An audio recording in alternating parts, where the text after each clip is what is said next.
sunny here, coming out like you did tonight and everything else, especially with the weather like it is. And I want to, you guys know what an Aero Scout is. A lot of you know what an Aero Scout is. Vietnam Aero Scout.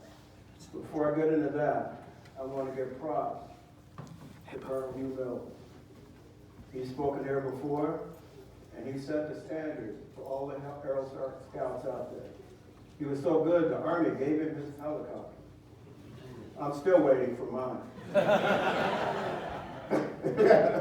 But anyway, I grew up in southeast Kansas, not too far from here, in a place called Fredonia. If you go through there and you have allergies and you sneeze, you don't see a doggone thing. You know, it's like that. And I grew up hunting, fishing, doing all that stuff, and helped feed the family and all that. And all of these things led up to some of the things that I did in the military. I grew up shooting and tracking and all that. An Aero Scout, okay, original Magnum PI. Everybody know that one with TC? TC on there was an actual helicopter pilot, civilian. And some of you know that the caps that they wore was a homage to a special ops team with the Marines. And I found out some years ago, like with one of my friends back there, I can't say his name, he's hiding, right? So anyway, that we, with what we did in Vietnam as Aero Scouts, we were special ops. I mean, why weren't we? We were going places when we weren't there. I'm talking about them tonight. Because it's declassified. Okay. But before I did that, I started out as a turbine engine repairman. And I grew up working on old cars. How many people know what a flathead Ford is? Yeah! My favorite engine. And so working on model cars and things like that. And that was one of the things that got me into the military. And got me into the military. And so I didn't think about it much, but when I went in as a turbine engine specialist. Realized later on when I was working on Otters, fixed wings, the radial engine, that remembered stories with my dad. He had worked on C-47s when he was in World War II in Guam. I mean, amazing. And so I wish I'd have asked him a whole lot more questions. But you can see how technology went from the radial engine to turbine engines and everything else that they're doing now.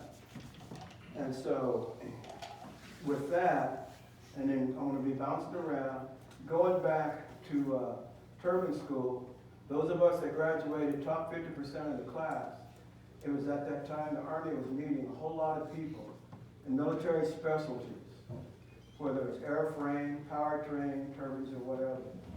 And so I did that, and those of us that graduated top 50 went on to extra training, and we got training in leadership and critical thinking. So remember that critical thinking part. I'm going to tell you a story about it pretty soon. And so that's helped my life a whole lot. So once the RIF, reduction in force, was happening in Vietnam, I'm going from unit to unit. And so when I left the fixed wing company, I went to the 240th Assault Helicopter Company. And how many people knew about them? Black Virgin Mountain. Yeah. Cut us in half and count the range, right? We've been around for a while. But we staged out of there and worked across the fence a lot, most of the time. And so we all know it that now as Cambodia. And from history, do anybody remember when sappers went in and blew up the refinery in Phnom Penh? And it's been declassified.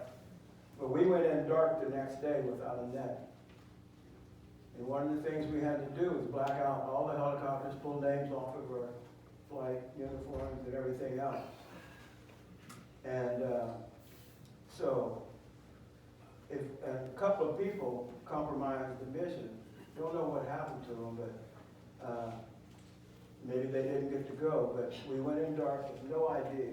If we had gotten caught, it would have been plausible denial. No Americans were there. And we were the command and control on the Huey. And as a crew chief, my job is to keep the bird airworthy, make sure all the maintenance is done, and make sure it's ready for whatever flight that we're going on. So somehow, a lot of times, my bird was the command and control bird, which means somebody's out there running the whole thing that we're doing, the whole mission. And so another Huey, piloted another Huey, calls to ours to talk to the command and control officer and said, the door gunner has to go to the bathroom. And remember the critical thinking training? The command and control officer said, we can't land. There's only so many Americans on the ground at one time. And I'm going, let me latch on to that. And so the bird with the door gunner that had to go to the bathroom hovered. We were out of anti-aircraft range at that point. And we hovered. And I'm looking around, and so I look around the transmission tunnel on the Huey, and he had gotten out on the Huey and put his arm through the pilot's door in that column there and dropped trial. And I'm laughing my butt off because I see the crew chief. I know what he said. He didn't want to go in the shower like that. You know? That was what was happening with it. And a little bit later, and we had all of these Hueys full of infantry, Army troops, Vietnamese military, in case we didn't get it. And then later on, we got a call that said, we can land now. Another flight is taken off that has as many as us. And my critical thinking training went there and said, they said something about troops on the ground. Always read the fine print on the contract. They didn't say a doggone thing about being in the air, did they? And we were everywhere. We were everywhere that day. And I'm going to show you some pictures here pretty soon. But eventually, I went to back to the Magnum PI helicopter.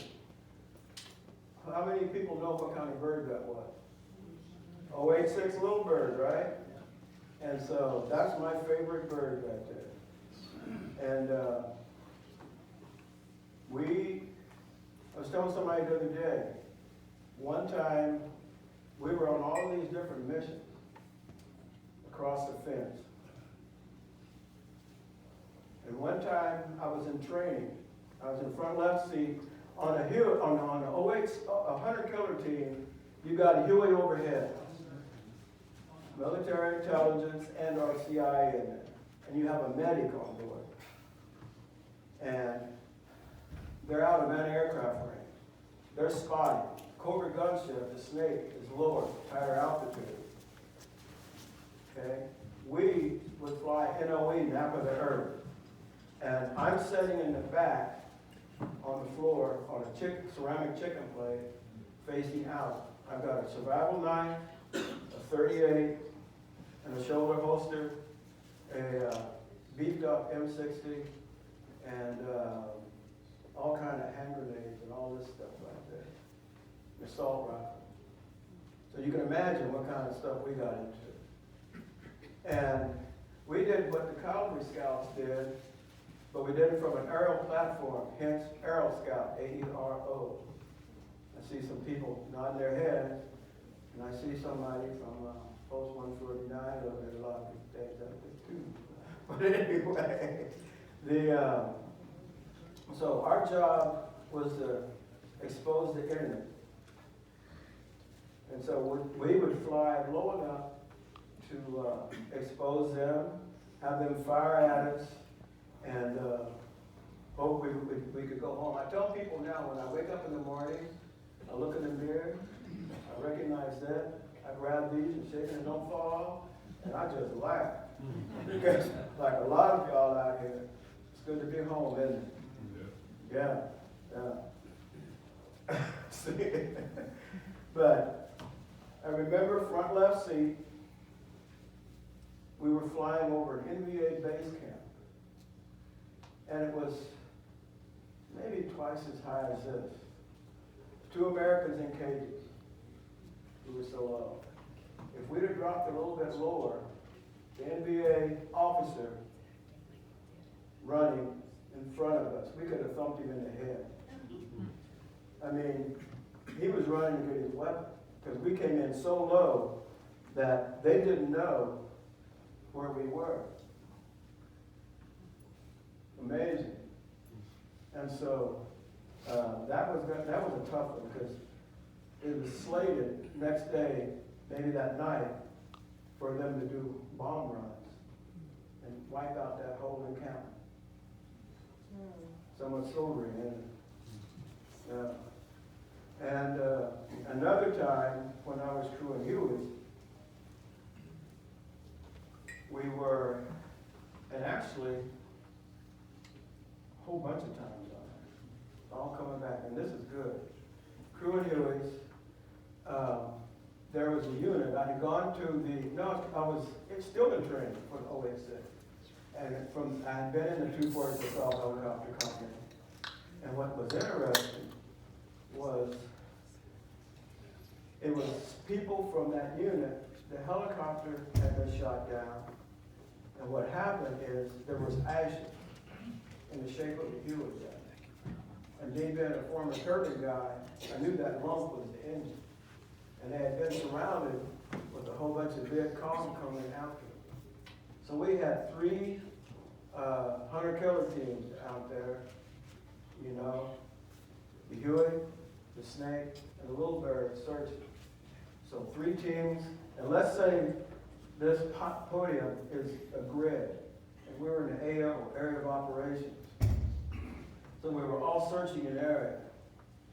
And the guy, because on a hunter-killer team, at least in our unit, we had if an officer was front left seat, they were trained to be an aircraft commander for the 086. But if it was an enlisted most of the time, they were a spotter on that side. And the pilots would always do everything they could to teach you how to fly that helicopter. Because if you got shot, you couldn't crawl over that bulkhead because the crew chief was back in the back. And so I got some stick time doing that.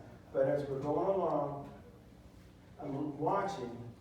I'm listening to, we have a headset on, I'm watching, listening to the crew chief. He's tracking. I've got blood, 2 hours old, flying around. I've got blood, hour. I've got some blood, 20 minutes.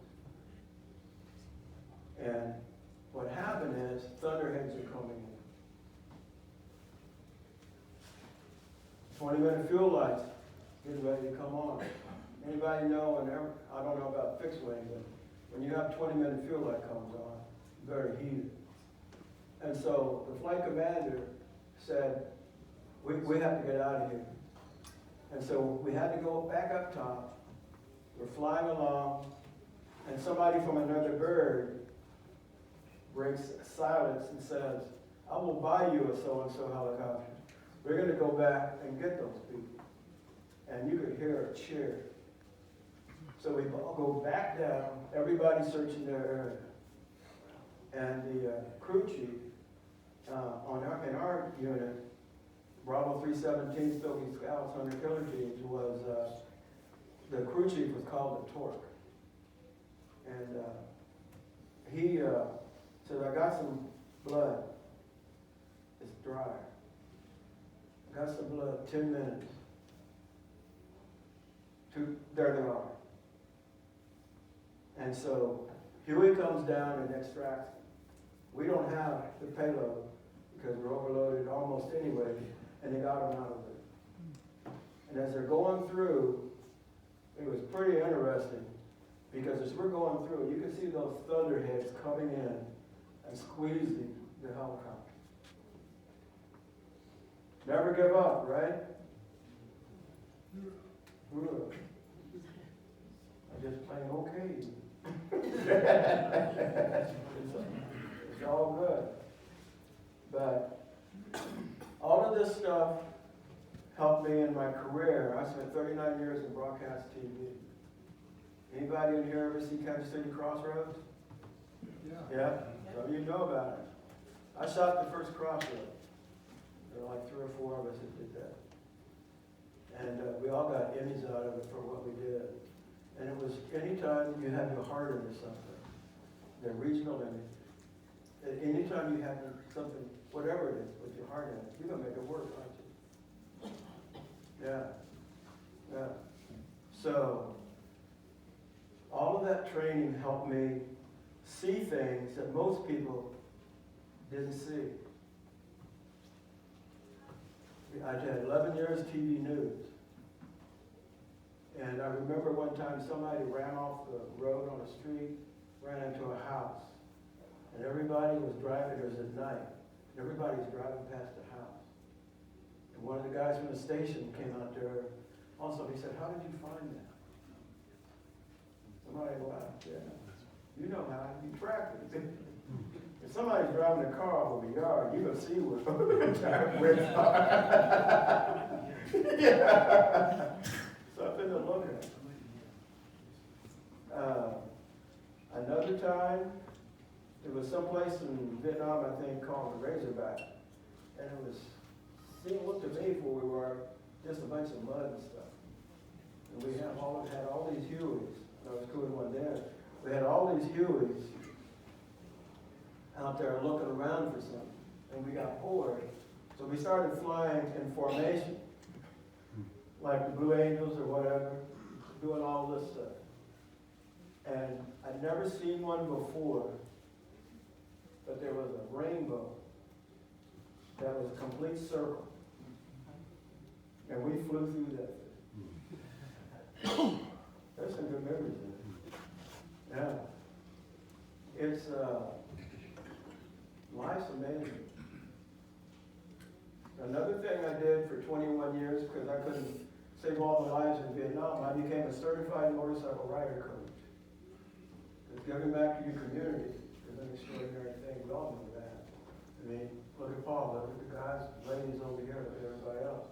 You give back a lot of times more than you get back. Yeah. And it's amazing. And I had a knack for picking out people that had been abused. And it was interesting because a lot of people share things with me, which is good and sometimes bad.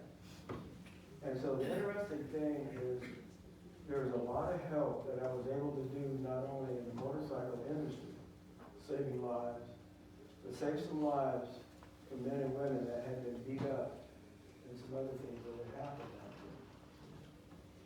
there. So there's so much. So let me see, get this thing going. Oh, let me do this. I'm a photographer, right? And I should have 1 million pictures. And I do. Just couldn't find most of them. But this is me right here when I went to the 240th Assault Helicopter Company. And that was the bird that I started crewing on. Of course, this is me doing whatever I do somewhere. Some of you see me around there doing stuff. And over here, this is an OH-58 sitting in the door, because that was a unit that I was in when I was, that was a unit I was in when I was getting ready to come back to the world, the United States. One of the big differences, Benny's chrome now. Okay. What's that on top of that? Still the same thing. I'm not one of those people where my hair stayed here and my head kept going up. Okay. Bitches Brew. Anybody into jazz? Miles Davis? Yeah. Yeah, that was got clearance, so I could get this done and have that done and changed over right there. And that's the one, I don't know what that village was, because half the time, I don't know, at least myself and maybe Dorgan didn't know where we were. So somebody said, Peter Pop. But you can see the mountain, you can probably, right here, where we had the 60. And that brings up another story, where we had, I'm sorry, right there. We had another story. We go out, myself, and you got it, pilot, co-pilot, crew chief, and door gunner. We're flying along, and we see a sampan in an area that it didn't have clearance. And so I get clearance to light them up with an M60. So I'm lighting it up, shooting it at it with an M60. I know it's hitting it. And then I said, I got a jam. And I said, go around. And finally goes around. Door gunners fire. Got a jam. I said, clear. Comes around to my side. Firing it. Got a jam. So we get out of there. And I'm going, this is crazy. So we're flying along, and I look around the transmission tunnel to the door gunner side. There's a Chinook, same altitude as we are.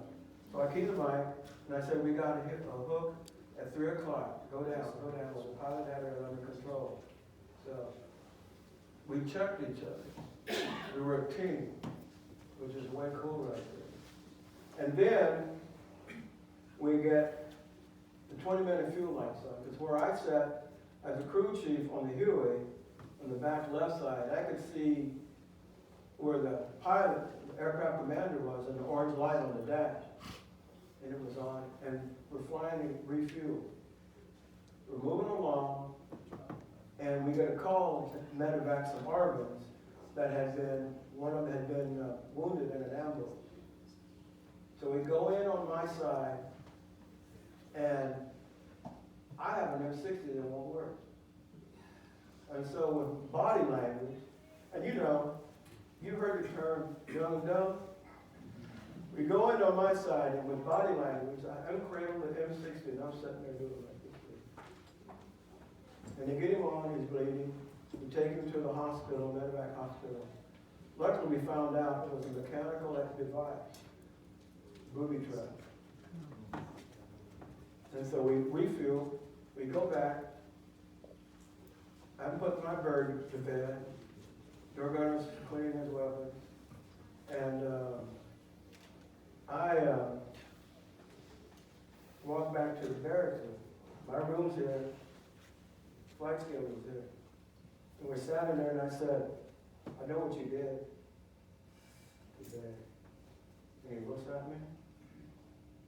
He said, what do you mean? I said, I know what you did. I figured out what you did. I did that. He had pulled a wick out of a Vixen Haley and filled it full of heroin. And I told him, I said, you're not flying with me or anybody else again. I didn't threaten him. I didn't raise my voice. And found out the next day it scared him so bad that he went and talked to the old man, and they dealt with it. So putting all of this stuff together, and there's a bunch of stories there, putting all this stuff together makes me realize, and I know it with you guys, the ladies here too, sometimes we don't realize how much we've accomplished. Sometimes we don't realize what we can accomplish, or where we can go and do. That's what's amazing right there. Let's see what comes up again. Oh, right there. And they used to.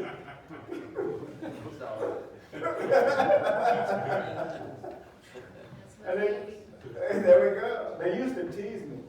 Because it's supposed to say soul bud bird. But they said, no, that's suey bird. Leave me alone, man.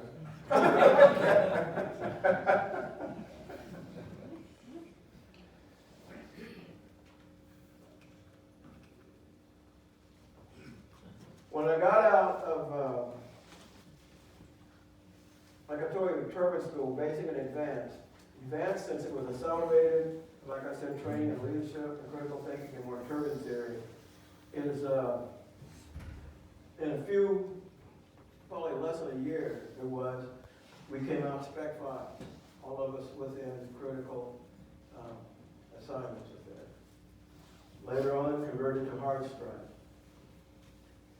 And no, I'm not high. There's that M60 again. This will work. And so, all of this stuff right here, all the different smoke grenades. And speaking of smoke grenades, when we were on the hunter-killer team, any medics in here? Or corpsmen, or medics, depending on what you're in, right? Over there. Where at? Rock on. Yep. You folks, we call them, out of respect, old no birds. Old no birds. Because most of them at the time were conscientious objectors. They would get on the hillway, sit down, put their back next to the radio console, 1,000 yards there, right? Put the carabiner hook in the cargo loop on the floor of the Huey. They had the dock kit, which wasn't much bigger than that, and 3 smoke grenades. Red, yellow, green. Now I found out, my neighbor Pete and I were riding bicycles one day, and ran into some people and got to talking and found out what the red grenade was. And I'll come back to that later, smoke grenade. But basically it was, if they had to go down and tend to somebody, the Huey would come in, big target, right? And they would fast rope out and that bird is gone. But a lot of times the big column would bait you to shoot you down and let stuff happen so other people can come down and have the same thing. But they would fast rope out, and once they got them past, and I didn't have to do that when I was crewing Huey, but some people did. If they popped the green, it said, as far as I can tell, no insurgents are in the area. If they popped the yellow, give a suppressing fire in the direction of the smoke, they're coming after us. They're 50 yards out, right? But if they popped the red, that I learned is called the death red, come and kill us in whatever manner before they capture us and torture us to death. So an Ono bird, and I'm going straight up street right here, has feet this long and a scrotum this much below it. And every time it lands, it goes, oh no, oh no, oh no. Because you've got to have some stones to do something like that. So, props. Another one. You can see the cargo loops. It's like we had just taken off or something right there.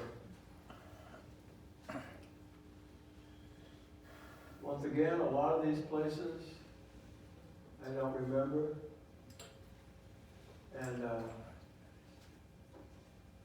that was my view right there in the back seat.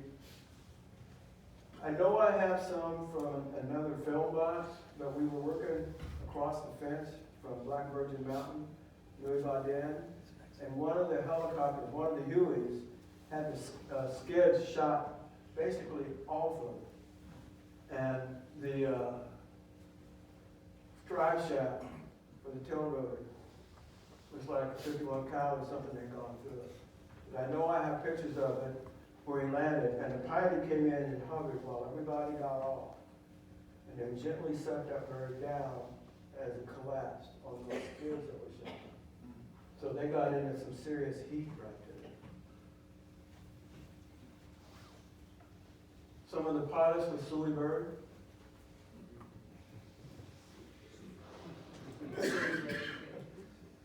This was the company that I was in when I first went over there, Otter Air Service, the Otter, de Havilland Otter, I think it was. Huh? Is that what it is? Yeah, love those radio waves. Yeah, of course, you know, sometimes, I don't know if it's courageous and not have good sense, but I like a little crazy once in a while. So I figured out one day, I'm working on it, and I said, I want a taxi one day. So I went into the manual, figured out how to start it without blowing the jugs off of it, adjusting the magneto. And taxied it about 6 inches, started off and pushed it back. So, but it was, they would do all kinds of things. Take locals, supplies, whatever. This is one from the 240th Assault Helicopter Company. A lot of times we were able to, as long as we had the logo, I had my name for my helicopter put on that patch right there. Stody Scouts, Hunter Killer Team, Bravo 317. I mean, to this day, I mean, I love the sound of a Huey, but I really love the sound of a little bird right there. And I know some of you folks out here probably love the sound of both of them. A lot of different things right there. Yeah, I have not ridden on one of those. Those fascinate me, but anything like that fascinates me. And there's a Facebook page, and I was able to get that from the 240 South Helicopter Company, that challenge going right there. Some of these, I apologize for some of these because I haven't seen them in over 10 years, and some of them had gotten flooded and everything. So I'm in the process of getting some new stuff there. And I always loved, I think almost anybody that wears wings or whatever we did, we loved it. And that one, that was a night mission. That one we can't talk about it, what are you talking about? It's the time you were. That's it,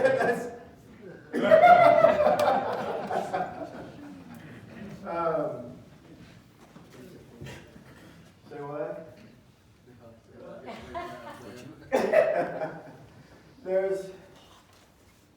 There's so many memories, not all of them bad. Not all of them bad. It's true for all of us. Isn't it? Called life, isn't it? And that's one of the things that's so important about fish.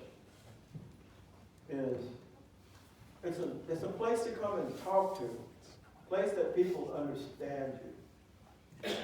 Because corporate America doesn't understand a lot of us that have been in the military, that know how to think for ourselves, and they don't know how to deal with it. As I remember when I was in corporate America, I talked to a corporate psychologist one time. I said, what's wrong with this guy? But he said something that I never will forget. Math is not my strong subject. But he said, Rick, he didn't call me Loach at the time, he didn't know that. But anyway, he said, Rick, a lot of times it'll take 100 years for them to change. And my math skills were strong enough to figure out I didn't have that much time. You know? So,